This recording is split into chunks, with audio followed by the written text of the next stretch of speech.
시청자 여러분 안녕하십니까? 헬로티비 뉴스의 부산입니다. 기장 일광 신도시의 공사 준공이 부산시로부터 공고됐습니다.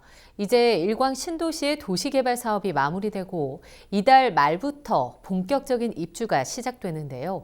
하지만 현장은 주민을 맞이하기에는 곳곳이 허술하고 안전에 적신호가 켜져 있었습니다. 김현정 기자의 보도입니다.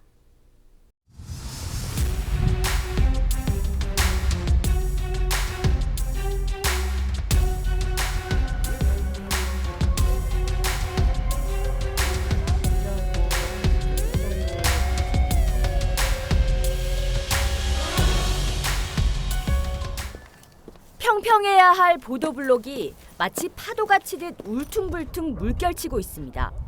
우수관을 설치해 놓은 주변부로 손만 갖다 대도 보도블럭이 빠져나옵니다. 보도로 만들어 놓은 길은 원도심 마을로 진입하는 입구까지 침범하고 있어 재공사가 필요한 상황입니다.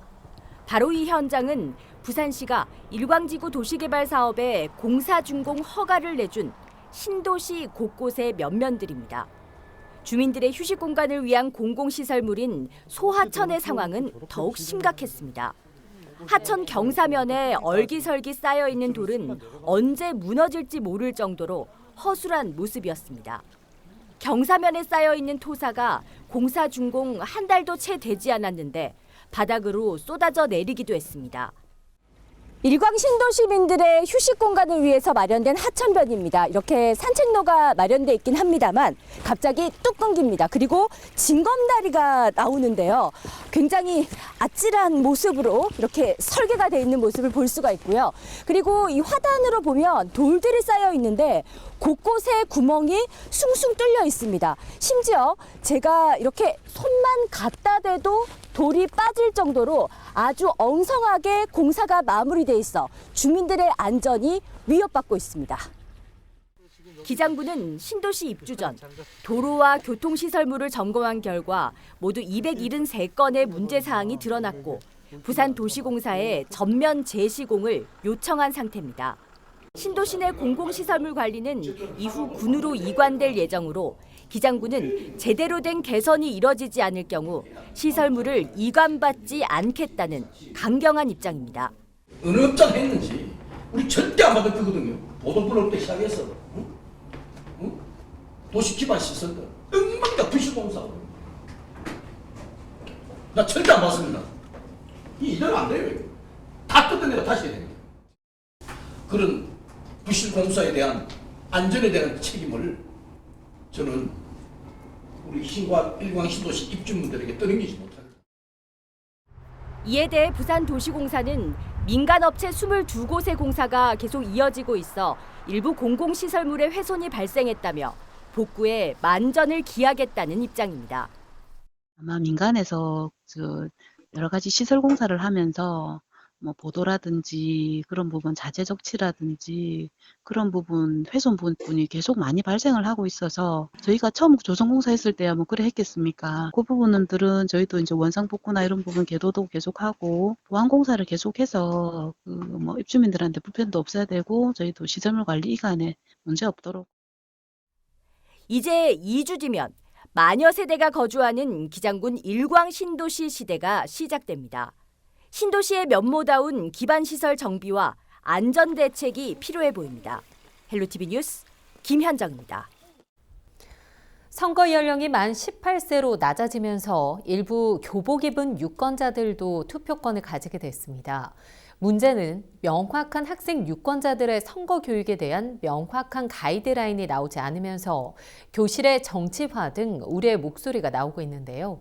부산교육청은 3월 이전에 선거 교육을 위해 하나씩 준비해 나가기로 했습니다. 앵커 리포트입니다. 선거 연령이 만 19세에서 18세로 낮아졌습니다. 이로써 오는 4월 15일 총선 유권자는 2002년 4월 16일 이전에 태어난 그러니까 고3 재학생 일부도 포함됩니다. 부산 지역엔 8,037명의 학생이 투표에 참여할 것으로 추산됩니다.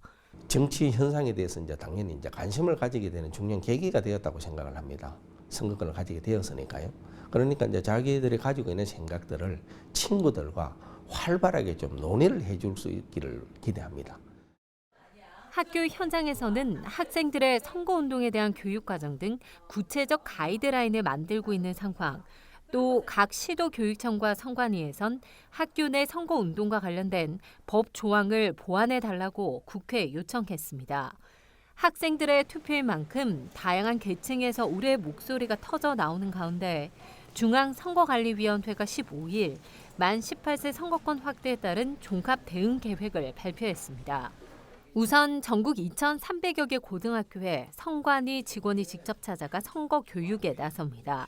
교육 현장에 혼란이 발생하지 않도록 예방과 단속 기준을 마련해 선관위에서 주도적으로 교육을 하겠다는 겁니다. 교실 내 정당이나 후보자 명칭이 기재된 포스터나 현수막 등을 붙이는 건 선거법 위반입니다. 또 교실 안의 특정 장소에 학생들을 모아 연설하는 형태의 선거 집회도 불가능합니다. 교사 등 교육 관계자들이 불법 선거운동에 관여할 경우 신고 포상금은 최고 5억 원입니다. 정당이나 후보자 등이 학교 교실에 방문해 선거 활동을 하는 건 역시 단속 대상입니다.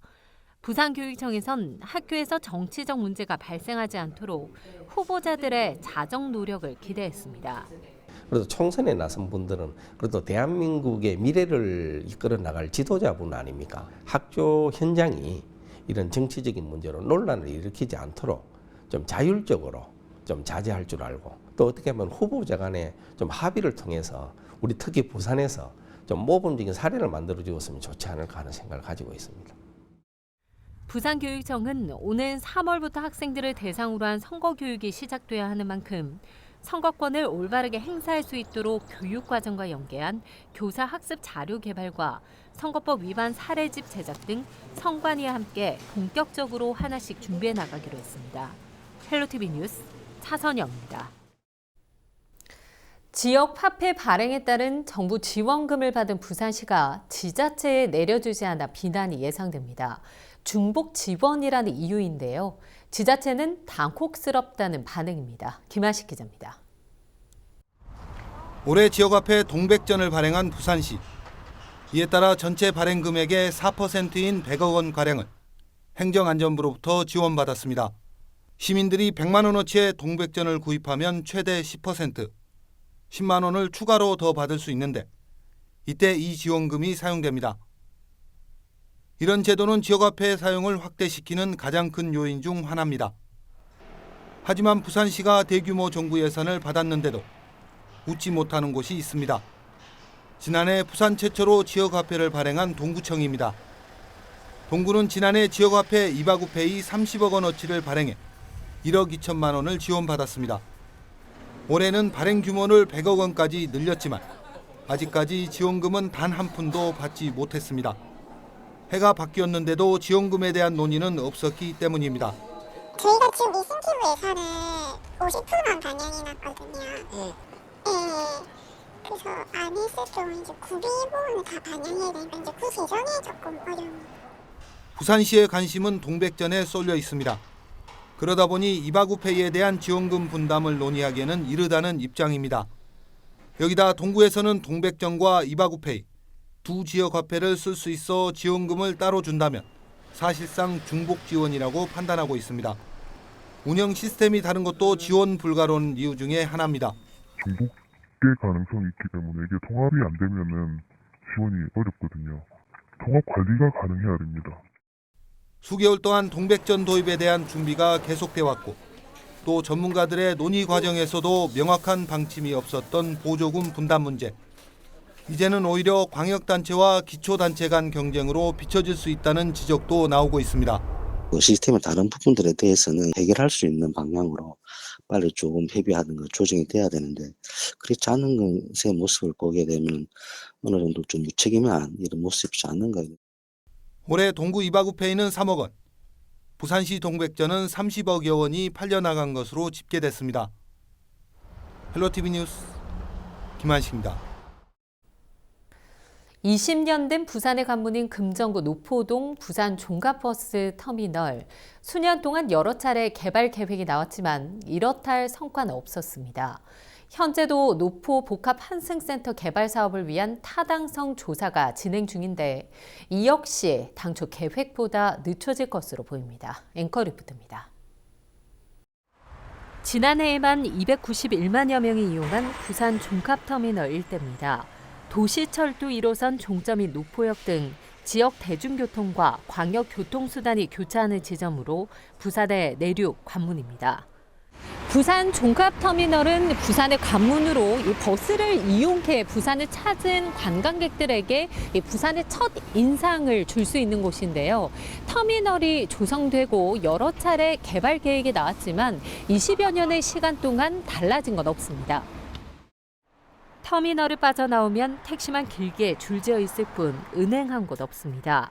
인근엔 문화시설이나 제대로 된 상업시설조차 없다 보니 단순한 터미널로서의 기능만 하고 있습니다. 시설 자체는 그렇게 큰 문제는 없어 보이지만은 그래도 좀 많이 좀 오랜 시간이 걸린 것 같은 약간 옛날 느낌 너무 많이 나는 것 같아요. 이제 여기 도착해서 저희는 전주로 이제 이동할 예정인데 아늑한 공간에서 커피 한 잔 마시고 싶어서 나왔는데 보니까 적절한 커피숍이 없을 것 같다. 그런 문화시설? 그런 공간이 있으면은 좀 더 이 부산을 즐길 수 있지 않을까.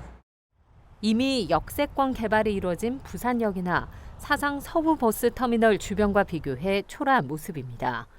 도로가 잘 돼 있잖아요. 외곽으로 나가기에 좋고 요즘 저 뒤에 가면 검정 있는 데인지 해갖고 창원 가기도 좋고 뭐 경부고속도로 바로 돌격도 있고 교통은 좋아요. 좋은데 한 가지 이제 개발이 안 됐다는 거지. 수은 보호구역이 돼가지고. 부산 종합터미널 일대의 경우 개발 제한구역과 자연 녹지지역, 상수원 보호구역과 겹쳐 2중, 3중 규제를 받고 있다 보니 사업 추진이 어려운 상황입니다.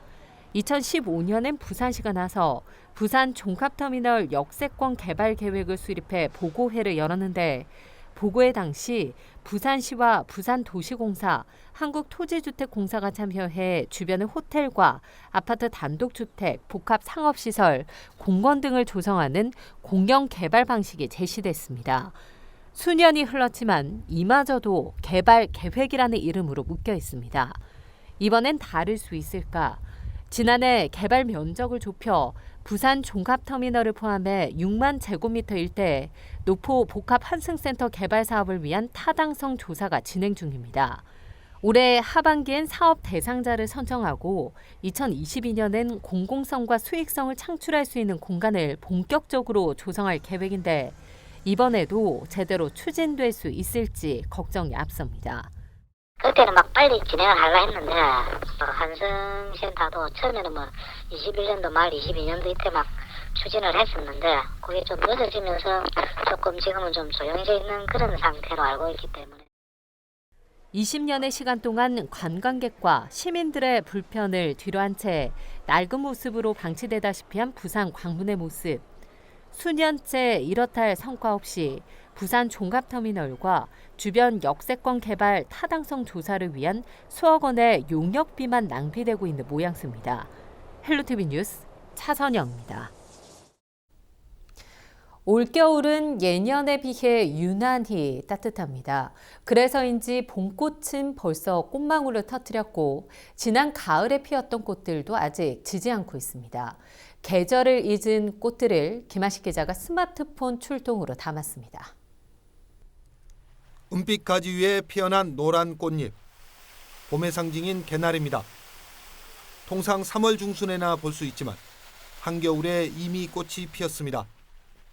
담장 밑에 자리 잡은 노란 꽃망울. 늦여름에서 초가을에 핀다는 엉겅퀴도 벌써 얼굴을 내밀었습니다. 올겨울 유난히 따뜻한 날씨가 이어지면서 꽃들이 계절을 잊었습니다. 진달래보다 늦게 핀다는 철쭉도 한겨울 따뜻한 날씨에 꽃망울을 터뜨렸습니다. 계절을 잊은 철쭉은 시민공원 곳곳에서 볼 수 있습니다. 겨울에 보는 봄꽃이 신기하기도 하지만 한편으로는 걱정입니다.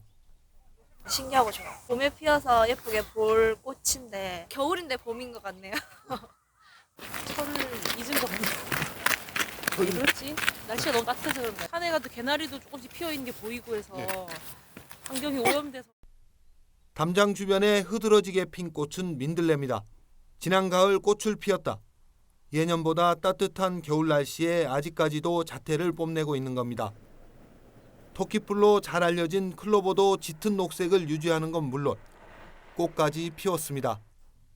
2월에 펴 봄의 전령사로 불리는 매화도 꽃망울을 터뜨렸고 목련도 벌써부터 꽃을 피울 준비를 하고 있습니다. 연일 이어지는 온화한 날씨에 시민들은 겨울이지만 봄처럼 느낍니다. 너무 포근하고 따뜻한 것 같아요. 따뜻해서 겨울 옷을 별로 아직 안 내입은 것도 많아요. 파카 같은 거 안 입어도 괜찮을 만큼 따뜻했었어요. 봄 같은 겨울이에요. 너무 따뜻하니까. 산책 나오기도 좋고, 예, 또 뭐 활동하기는 훨씬 편한 것 같기는 해요. 무슨 이거 봄인지 5월인지 4월인지 그 부분이 잘 안 갈 때가 많습니다. 시민들이 느끼는 것처럼 올겨울은 정말 따뜻할까? 올해 1월 1일부터 13일까지 부산 지역 평균 기온은 평년보다 2.7도 높은 6.2도. 최고 기온은 지난 7일 영상 17도를 기록했는데 기상 관측 이래 세 번째로 높은 겨울 기온입니다. 기상청은 앞으로도 낮 기온이 평년보다 따뜻한 영상 8도에서 10도를 유지할 것으로 전망했습니다. 헬로티비 뉴스 김한식입니다. 기장군 일광 신도시 입주가 이달 말부터 시작됩니다. 무려 10,000세대 2만 5천여 명의 인구가 일광의 새로운 도시에 거주하게 되는데요. 우회 도로 개설은커녕 교통 대란이 불을 보듯 뻔한 상황에 처했습니다. 김현정 기자의 보도입니다. 막바지 공사가 진행 중인 기장군 일광 신도시. 주거와 상업용 단지 124만 제곱미터 부지에 만여 세대가 입주하게 될 대규모 신도시입니다. 이달 말 입주를 앞두고 있는데 신도시에 들어서는 입구부터 교통 흐름에 우려가 뒤따르고 있습니다. 제 뒤로 아파트 숲이 보이시죠? 저는 바로 일광 신도시로 진입하는 길목에 나와 있습니다. 그런데 문제는 말이죠. 이쪽으로 보면 부울고속도로에서 달려오는 차량들이 신도시로 진입하고 또 바로 옆으로는 장안과 울산에서 달려오는 차량들, 그리고 또 이쪽으로는 국도 31호에서 달려오는 차량들이 이 세 차도에서 모이는 차량들이 모두 이곳 한 곳으로 일광 신도시로 진입한다는 겁니다. 병목 현상으로 인한 극심한 교통정체가 우려됩니다. 심지어 신도시 진입로는 4차로에서 2차로로 줄어들어 신도시 진입 차량과 이동 차량 간의 극심한 체증이 우려되는 구조입니다. 신도시로 인한 교통 대란을 우려해 당초 기장군은 일광 신도시에서 만화리로 연결되는 우회도로 개설을 촉구해왔지만 이 또한 무산될 상황입니다. 부산도시공사가 실시한 일광지구 교통체계 용역 중간점검 결과 일광교리 간 연결도로 개설과 신호체계 개선 등으로 신도시 교통 문제 해결이 가능하다는 결론이 나왔기 때문입니다. 같이 참여해가지고 결과를 도출하자. 그렇게 출발한 거잖아요. 이제 저도 그 중간 보고 황당했다니까요. 아무런 문제가 없다고 하니 만화리 그거는 타당성이 없다고 나오니 우리가 타당성 없게 해달라고 했으니까. 이에 대해 기장군은 수요 예측 등이 제대로 되지 않은 잘못된 결과라며 팽팽히 맞서고 있습니다. 일단 데이터를 측정한 그 방법 자체가 어떤 저희 기장군의 지금 교통 현황을 반영하지 못하게 단 하루, 평일 하루, 휴일 하루 그렇게 측정을 해가지고 그거를 대표 데이터 값으로 썼다는 것 자체가 문제가 있다고 보고 있고요. 그래서 당연히 용역 결과가 서비스 수준이 좋은 것으로 이렇게 나왔고 필요한 대안을 도출하는 데 도움이 안 됐다고 봅니다. 기장군에서는 부산도시공사의 교통체계 용역 중간점검 결과에 대한 보완 대책 촉구와 함께 동부산 관광단지와 일광 신도시를 아우르는 종합적인 교통 용역을 자체적으로 실시하겠다는 입장입니다. 도시공사서 용역을 했는데 아무 문제가 없다는 결론이 나왔다. 더 이상 대안이 없다더라. 이후에 벌어지는 사태에 대해서는 도시공사와 부산시가 책임을 전적으로 져야 된다는 이야기입니다. 지금 우리 군과 국민의 입장에서 용역을 하겠다는 겁니다. 일광 신도시 주민들의 입주를 코앞에 두고 재확인한 기장군과 도시공사의 동상이몽, 예견된 교통 대란을 맞을 상황에 처했습니다. 헬로티비 뉴스 김현정입니다. 국내 반려인구는 1,000만 명을 훌쩍 넘어섰고 부산 경남 지역에서도 5명 중 1명은 반려동물과 함께 생활한다고 합니다. 반려동물과 반려인을 위한 정책과 제도의 필요성도 그만큼 커지고 있는데요. 부산에서 전국 최초로 사회적 약자의 반려동물 진료비 지원 조례가 발의됐습니다. 안수민 기자의 보도입니다. 표준 가격이 없는 반려동물 진료비. 한국소비자연맹의 조사에서는 같은 진료를 해도 병원에 따라 최대 80배까지 진료비가 차이 났습니다. 물론 펫보험이 있지만 지원 범위가 워낙 한정적이라 반려인들은 부르는 게 값인 진료비 폭탄을 감수하고 있습니다. 이런 가운데 사회적 취약계층 반려인과 그들의 반려동물이 건강한 동행을 할 수 있도록 돕는 조례가 제정됐습니다. 부산시의회 이정화 의원과 김삼수 의원 발의로 올해 1월 1일 제정된 부산시 사회적 약자 반려동물 진료비 지원 조례. 반려동물을 기르다가 급하게 아프다든지 진료가 필요함에도 불구하고 돈이 없어서 병원을 못 간다든지 아니면 진료비가 과도하기 때문에 이 동물들을 치료를 해서 계속 같이 사는 게 아니라 감당이 안 돼서 유기를 한다든지 하는 그런 사회적 문제들도 발생하고 있기 때문에 그런 것들을 좀 지방자치단체 차원에서 지원할 수 있는 부분을 찾아서 조례에 따른 지원 대상은 신체적 약자인 중증장애인을 비롯해 생계 의료급여 수급자나 차상위 계층입니다. 전국 최초로 경제적 약자까지 지원 대상에 포함시켜 제도의 실효성을 높였습니다.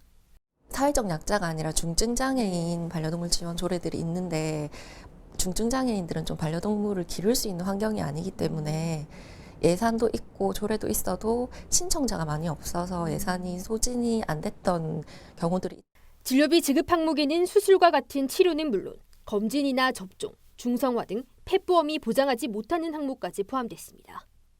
단 대상자는 부산시가 지정한 동물병원에서 진료를 해야 하고 1년에 20만 원 한도 내에서 지원금이 지급됩니다. 지원 대상 동물은 지자체에 등록된 반려동물, 그중에서도 내장형 식별장치 체내 삽입 방식으로 한정해 부정수급을 막기 위한 장치도 마련했습니다. 부산시 추계에 따르면 부산에서 지원 대상에 해당하는 반려인은 6,200여 명. 올해 시범사업 추진을 위한 예산 1,250만 원 상당이 편성됐습니다. 이 같은 친반려동물 지원 정책이 건전한 반려문화 정착에 도움을 줄 수 있기를 기대해봅니다. 조례 돋보기 안수민입니다. 부산 상공회의소가 1분기 제조업과 소매 유통업 경기 전망을 조사한 결과 제조업의 경기 전망 지수는 83포인트로 전분기보다 3포인트 떨어졌습니다.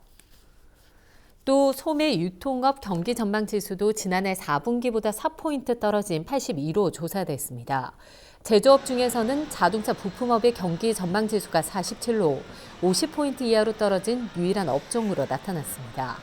경기 회복의 기준점이 100을 넘어선 분야는 조선 기자재와 섬유 제품 등 2개 분야로 각각 105와 120포인트를 기록했습니다. 부산의 자동차 등록 대수가 지난 12월 말 기준 139만 5천여 대로 집계됐습니다. 국토교통부가 발표한 우리나라 자동차 누적 등록 대수 자료를 보면 부산의 자동차 등록 대수는 전년보다 1.76% 늘었습니다. 승용차가 115만 대로 가장 많았고 화물차 18만 대, 승합차 4만 대로 나타났습니다. 친환경 자동차는 부산에 모두 3만 2천여 대가 있는데 하이브리드차, 전기차, 수소차 순이었습니다. 우리 지역의 이슈 콕 짚어봅니다. 헬로 이슈 토크. 이슈 토크입니다. 동부산 관광단지 일대 도로는 주말마다 교통 전쟁이 벌어집니다.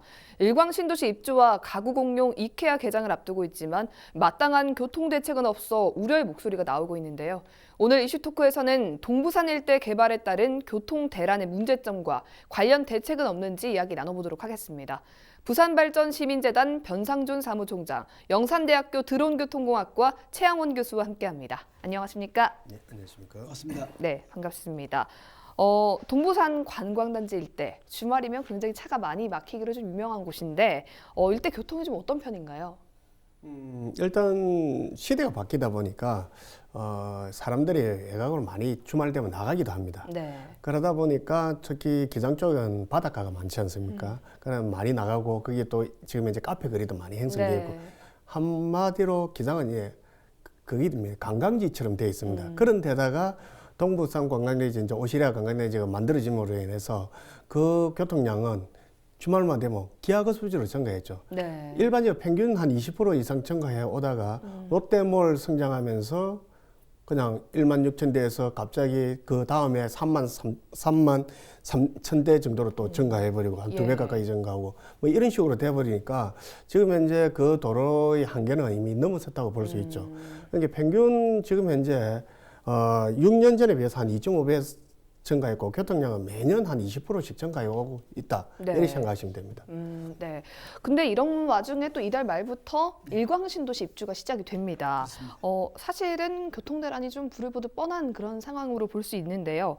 지금 기장군에서는 만화리로 연결되는 우회도로 건설을 주장하고 있는데 좀 잘 안 되고 있습니다. 교수님 어떻게 보십니까? 그렇습니다. 기장군에서는 만화리가 연결되는 교리 상거리에서 네. 2개의 안을 이렇게 제시를 했었거든요. 1, 2안 전부 다 한 280억 정도 돈이 소요됩니다. 뭐 돈도 돈이지만은 네.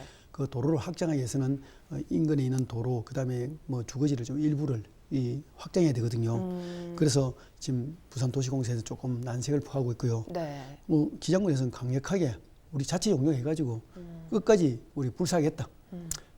개설해야 되겠다는 이런 의견을 내세우고 있습니다. 네. 뭐 그 기간에 요구도 있지만은 우선 이용하는 사람들이 그 도로의 개설에 대해서 굉장히 많은 요구를 하고 있고요. 네. 특히 이제 이 돈도 돈이지만은 교통량이 급속도로 늘어나고 있다는 겁니다. 금방 우리 변 총장님 말씀했지만은 지난 3년간에 보다는 교통량이 매년 17%씩 계속 증가하고 있습니다. 예. 특히 이제 우리가 이 장안지구 택지가 이제 2,188세대가 들었었거든요. 네. 이게 개통되고 그다음에 동남권 방산선 의각 산단 예. 그리고 반용 일반 산단 중공되면 차량 유입은 지금보다 한 1.5배 정도 더 늘어나야 됩니다. 근데 우리 부산에 있는 교통량은 거의 뭐 전체적인 인구가 비슷하니까 변화가 잘 없는데요. 네. 동부산이 개발되다 보니까 지금 우리 다른 곳에 예. 이제 교통량이 확 줄어들게 됩니다. 달맞이 가보시면 저에게는 사람이 별로 없습니다. 이제 동부산 개발 전에는 거기가 굉장히 많은 사람이 있었는데, 네. 그러니까 한쪽이 많이 증가되면 한쪽이 또 줄어드는 그런 상황이 있습니다만은 다만 전체적인 일강 신도시를 개발할 때 부산도시공사가 개발할 경우에는 뭐 어떻든 전체적인 도로망이라든지 이런 것들을 향후 미래를 계산해서 해야 되는데 그 당시에 그런 것이 좀 부족했다는 지적이 많고요. 네. 또 무한정 이 도로를 늘릴 수는 없습니다. 뭐 일단은 동부산 같은 경우는 불강력 강력 도로도 있고 고속도로 있습니다. 그리고 13국도도 확장돼가 있고요. 여기까지 연결시키는 데한 노력이 필요해야만 내부 교통량이 빨리빨리 소화되거든요. 네. 간선도로가 막히면 지선도로가 막히고요. 지선도로가 막히지 않으면 간선도로도 뚫어집니다. 그런 개설에서 이제 관점에서 봐서 연결도로 구간을 많이 개설할 필요가 있다고 생각하고 있습니다. 비수도권에서는 사실 이 이케아가 처음 개장되다 보니까 인근 부유경 지역 주민들의 관심이 굉장히 높은 상황입니다. 하지만 역시나 교통 대책은 없어서 인근에 사는 주민들이 좀 피해를 보지 않을까 이런 걱정이 좀 나오고 있는데 이케아 개점하면 교통대란 어떻게 보십니까? 일단 개업발이라고 해야 되나요? 네. 수도권, 뭐 강맹정, 기흥중에 개업됐을 때 엄청나게 많이 모였죠. 맞습니다. 그러다가 이제 몇 달 지나면 조금 안정이 되긴 하지만 그래도 주말 되면 엄청나게 차가 많이 갑니다. 그러면 이게 사실은 차가 많이 오더라도 그걸 좀 수용할 수 있는 주차시설이 어느 정도 확보되어 있다 그러면은 네. 어느 정도 좀 해소가 되는데 지금 현재 이케아가 부산 동구점에 1,450면 정도만 만든다고 되어 있습니다. 수도권은 거의 강맹점이나 뭐 경점이 2,000면 정도를 하고 있는데 비해서 네. 훨씬 작죠.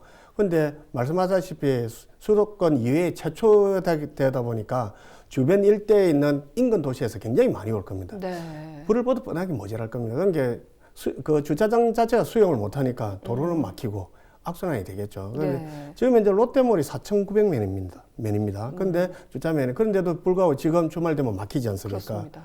지금 이케아는 당분간 아마 개점 후 몇 달간은 주말에는 그냥 지옥이라고 생각하시고 웬만하면 안 가시는 게 오히려 더 맞지 않을까 하는 생각이 듭니다. 예, 사실 이런 대규모 사업을 할 때 이 교통 영향 평가를 실시하는데요. 어떤 기준으로 실시를 하게 되는 건가요? 이제 대형 교통 유발 시설물을 위한 교통 영향 평가는 뭐 매우 엄격하게 실시를 하고 있습니다. 교통 영향 평가 부실이 그래도 거론되고 있거든요, 계속요. 이거는 국토교통부의 지침도 문제가 있다고 저는 보고 있습니다. 네. 우선 이제 교통영향평가에서 국토부 지침은 자기 부진에 의해 이 setback을 시켜서 교통 처리를 해라. 두 번째는 사업주에게 과도한 부담을 주지 말라는 그런 규칙이 있습니다. 예. 현재 부산시 교통영향평가 시에는 국토교통부보다 더 강한 건장 기준이 있습니다. 10% 이상의 더 기준을 많이 하거든요. 네. 법정 규모가 예를 들어 아까도 말했 1,400명 정도의 이케아의 주차민이 법정 규모는 제가 볼 때는 한 1,000명 정도밖에 되지 않습니다. 그걸 더 확장시킵니다. 거기다 부산시 같은 경우는 10% 더 확장하거든요. 그래서 이 건장 기준을 적용하고 있기 때문에 다른 시도에서도 또 말이 많습니다. 왜 부산은 그렇게 더 많이 하느냐. 네. 뭐 이런 이야기가 있고요. 다만 굉장히 엄격하게 심의를 하고 있습니다.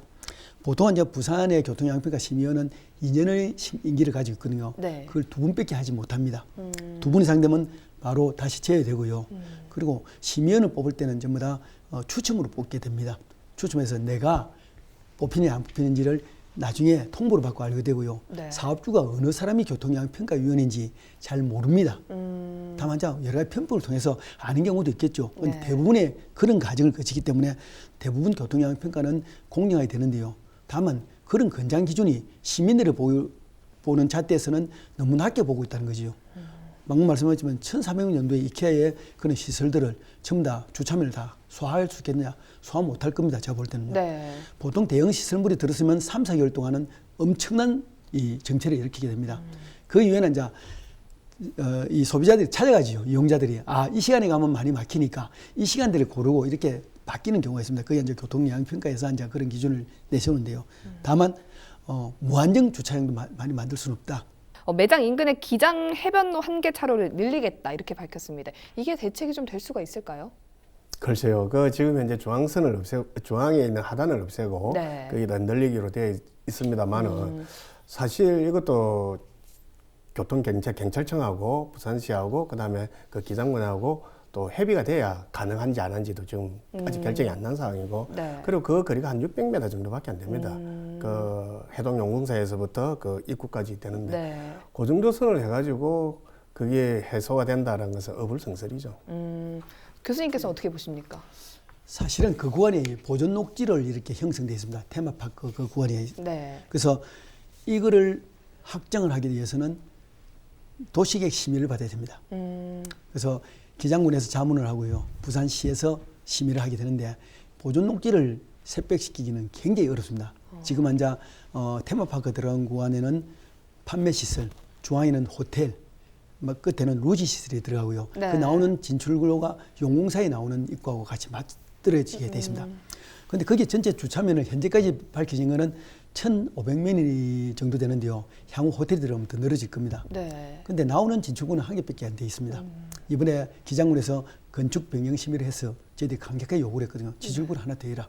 근데 이 조건에 이제 교통영향평가에서 이제 부산시에서 했습니다만은 그 당시에도 기존에 있는 롯데 시설물에 그 주차면이 모자라서 도로변에 확 이렇게 세우거든요. 주말에는요. 네. 그래서 나오는 구간을 막는데 그건 좀 잘못됐다는 지적이 있었고요.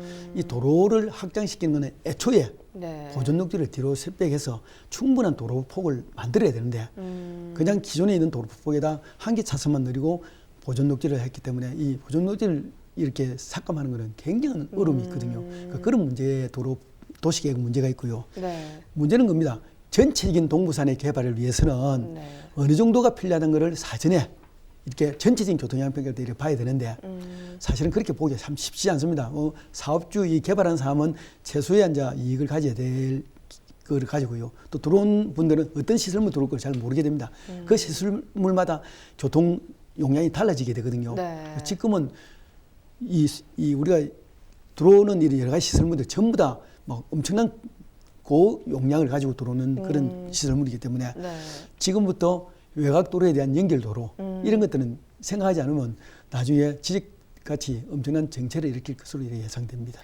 근데 이미 지금 일광신도시 입주는 이달 말이고요. 예. 이케아는 내달입니다. 맞습니다. 예. 그리고 말씀하신 것처럼 동남권 의과학산단이라든지 예. 뭐 로지, 그다음에 롯데 어드벤처도 예, 맞습니다. 들어올 예정이죠. 예, 맞습니다. 뭐 예. 다양한 리조트와 호텔들 예. 정말 많은 도시 계획이 지금 동부산 일대에서 이뤄지고 있는데 애초에 교통 영향 평가 자체가 허술하지 않았냐 이런 지적도 있거든요. 어떻게 보십니까? 그렇습니다. 교통영향평가를 당초 말했지만은 그 사업지가 가지고 있는 부진에서 샛백을에서 진출입 차량에 대한 해소를 하라는 그런 여러 가지 조건이 있거든요. 그래서 이번에도 교통영향평가 할 때 이케아도 한계 차로를 해서 진출입 차량에 대한 완화를 시켰습니다만은 네. 그 차량이 나오고 나서 다른 도로에 연결되는 것에 대해서는 이케아가 할 수 있는 능력이 없습니다.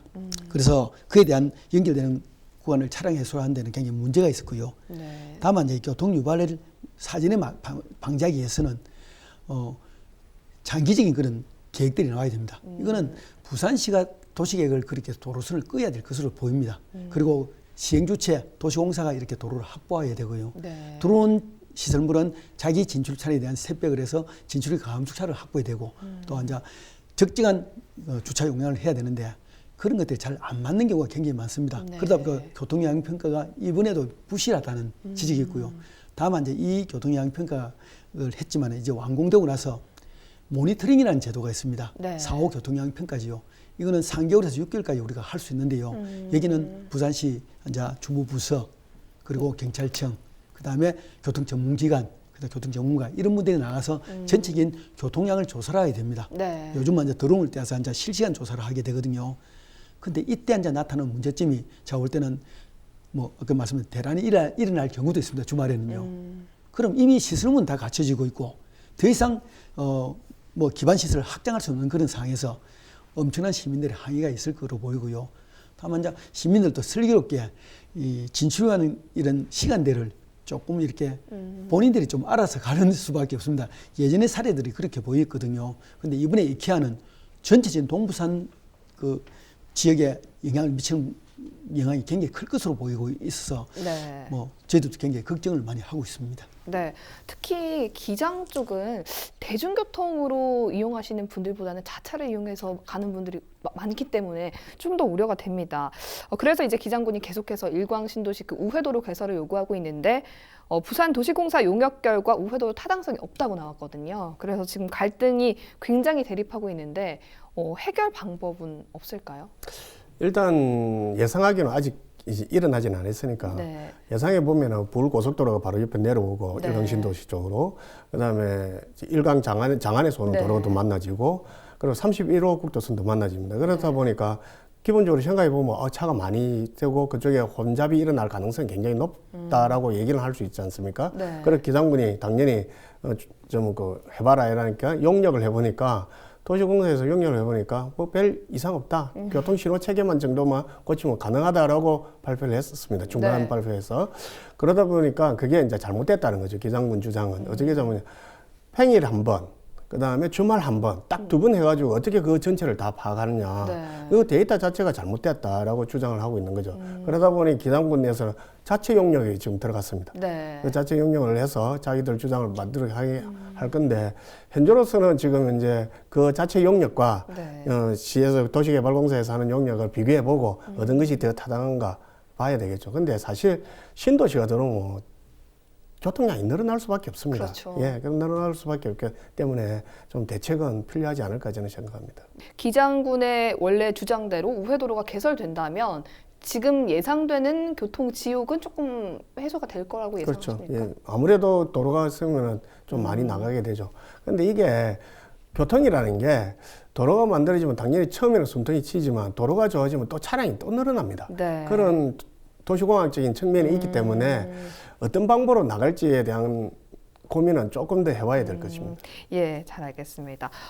교통 유발의 원인이 되는 대규모 시설물에 원래 이제 교통 유발 부담금을 부과하게 되는데요. 이케아 개장으로 만약에 이런 교통 체증이 발생했을 때 이케아 측에서도 교통 유발 부담금을 내야 합니까? 당연합니다.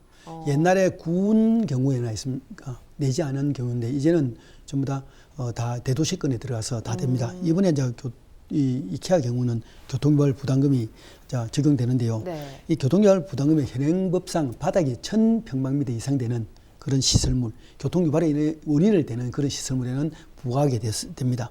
이거 부과되는 이유가 뭐냐면 이런 돈을 받아서 도시의 인프라 시설을 확장하는 데 소요이거든요. 네. 그래서 당연히 됩니다. 한 어느 정도 되는가 좀 궁금하죠, 그죠? 네네. 보통 교통유발 부담은 매년 10월 1일 날 이렇게 부과가 되거든요. 네. 그러니까 이제 2월 달에 되고 나면 이 개하는 10월 달에 이제 됩니다. 현재로는 4억 한 7천만 원 정도 예상이 되고 있습니다. 이건 이제 20% 정도 경감한 금액입니다. 더하면 뭐 한 6억까지 올라갈 수 있습니다. 근데 6억은 도로 인프라 시설을 맞추는데 확보하는데 크게 도움이 되지 않는 그런 금액입니다. 네. 도로 폭 하나 개설하는데 보통 뭐 20억, 30억 들어가는데 네. 예를 들어 10km 낸다면 200억이라는 돈이 들어가거든요. 그래서 엄청난 돈이 되기 때문에 6억, 뭐 5, 6억 가지고는 되지 않지만은 그래도 이건 한데요. 이거 이제 경감 비율을 적용해가지고 이 혼잡 유발 부담금을 적게 내기 위해서는 여러 가지 이 많은 이 항목을 엮고 있습니다. 네. 이 항목을 보면 부재 운행하겠다. 그다음에 주차장 유로하겠다. 뭐 많이 하고 있습니다. 네. 그다음에 통근형 차량 운행하겠다. 그다음에 시차 출근제 하겠다. 직원들은. 그다음에 카풀 운행하겠다. 대중교통 날을 시행하겠다. 그다음에 대중교통 이용 보조금 지급하겠다. 그다음에 자전거 이용하겠다. 업무용 택시 이용하겠다. 네. 그다음에 셔틀버스 운행하겠다. 부설 주차장 야간 개방하겠다. 이러는데요. 셔틀버스를 운행하게 되면 또 기존에 있는 버스 업체하고도 엄청난 갈등이 또 있게 됩니다. 뭐 이런 것들 해소 때문에 옛날에 우리 할인마트 전부 다 셔틀버스 없었죠, 그죠? 네. 뭐 이런 여러 가지 문제인데 이렇게 하게 되면 한 20% 이상 이렇게 경감이 됩니다. 30%까지 되는데요. 그런데 이 돈의 문제보다는요, 어떻게 하면 교통량이 들어온 거를 좀 시간대로 분산하느냐, 또 그러고 어떻게 하면 이 대중교통만 이용하는 이런 문제에 좀 고심할 필요가 있고요. 방금도 변 총장 말했지만은 기장군에서 교리상거리에서 반송까지 이제 연결시키는 도로 뭐 이해했지만은 굉장히 필요합니다. 2만 5천 세대가 들어가면 엄청난 교통량이 늘어나거든요. 네. 지금보다 한 30% 정도 늘어날 겁니다. 근데 그 교통량이 전체 교통량이 만약 그렇게 통로가 뚫히면 한 20% 정도 이전이 될 것 같거든요. 네. 그럼 반송로가 또 막히게 됩니다. 반송로가 막히게 되면 전체적인 그 농수산물 시장까지 엄청나게 이제 연결되거든요. 네. 이런 것들에도 전체적인 도로가 다 미치기 때문에 어느 한 구간을 없애기보다는 바로 나가서 바로 고속도로나 그다음에 외곽순환도로로 이렇게 연결되는 도로망에 연결되지 않으면 일부 구간에 개설한데도 큰 효과를 보기는 어렵습니다. 오시리아 관광단지 개발도 마무리 단계에 접어들었고 아직까지는 교통 대책이 좀 미비한 상황이기 때문에 좀 더 늦기 전에 교통 대책이 좀 세워져야 할 것 같긴 하거든요. 어떻게 보십니까? 저는 이게 동부산 관광단지부터 출발해서 지금 오시리아 관광단지 오기까지 엄청난 시간이 지났습니다. 네. 만들어질 때 이걸 몰랐을까요? 지금 현재 이케아 들어온다고 지금 교통 문제, 나중에 또 테마공원 들어오면 또 이 문제를 똑같이 아마 토론해야 할 것 같을 정도입니다. 그럼 네. 이걸 예상하지 못했었는지, 아니면 돈이 없었는지, 네. 아니면 교통 영향 분석 평가가 부실했는지, 이걸 저는 잘 모르겠지만 네. 현재는 어쨌든 해결을 해야 되는 상황입니다. 해결을 해야 되는 상황이라 그러면은 지금 현재 시에서 내세우고 있는 게 이제 장안로하고 센텀시티 지하도로 연결하면 좀 빨리 빠져나가니까. 네. 그리고 반송에서 오시리아 바로 연결하게 반송 터널을 만들겠다고 하지만 이 문제도 사실은 국비가 지원되지 않으면 만들 수가 없는 상황이거든요. 그러면 네. 그 세월도 3년, 6년 하세월이고. 그래서 저는 이게 당분간은 지금 개업하고 있으니까 주말이라도 이부제를 한번 해보는 게 어떨까. 이부제를 한번 해서 주말이라도 교통 흐름이 조금 더 절반 감면되게 한다 그러면은 당분간의 교통 혼잡은 좀 줄이될 수 있지 않을까 하는 생각이 들고, 장기적으로 물론 외곽으로 빨리 빠지는 교수님 말씀처럼 외곽으로 빨리 빠져나갈 수 있는 도로들은 이제 그때 차근차근 해 나가는 게 맞지 않을까라는 생각이 듭니다. 부산의 경제를 되살리기 위해 아주 중요한 관광단지가 동부산에 조성되고 있는 만큼 교통 문제가 꼭 해결이 잘 됐으면 좋겠습니다. 오늘 이슈토크는 여기서 마치겠습니다. 함께해 주신 두 분 고맙습니다. 감사합니다.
이상으로 뉴스를 마칩니다. 저희는 언제나 지역 주민 여러분 곁에 있겠습니다.